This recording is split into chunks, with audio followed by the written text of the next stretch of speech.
Ivy League. So obviously we talk about universities in the US who've been in a bit of hot water recently because they don't know what anti-Semitism is. But where does Ivy League come from? What makes them Ivy League? There are 8 of them, 8 of the really old East Coast colleges in America.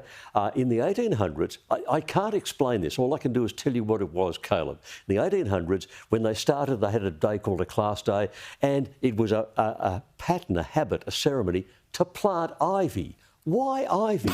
I don't know.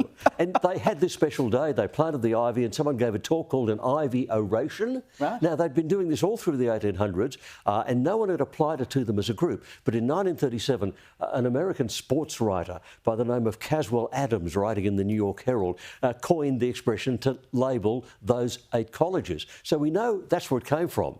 What we've never figured out is why on earth they were planting ivy. I mean, it damages the walls, doesn't it? But it does look very nice. Yes. And very quickly before we go, appliance, as in like a fire engine. They say it's a fire appliance. What is it, a washing machine? You know, sir.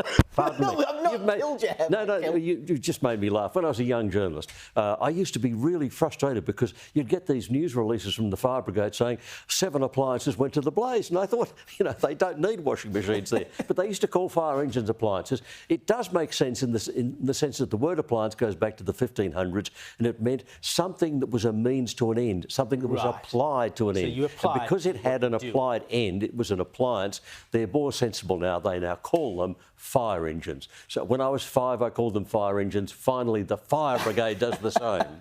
Simple language is always best. If people can't understand it, there's no point saying it. Kel Richards, Merry Christmas. Thank you so much for joining. Can I say thank you to all the viewers, because there are hundreds of them who've written to me this year with great words about questions. They've been wonderful. Thank you for that. Who stopped me in shopping malls and say, Kel, I've got a word for you. So can I just say thank you, Merry Christmas, Happy New Year. Pleasure. Thank you, mate. We do love this segment and thank you for your company.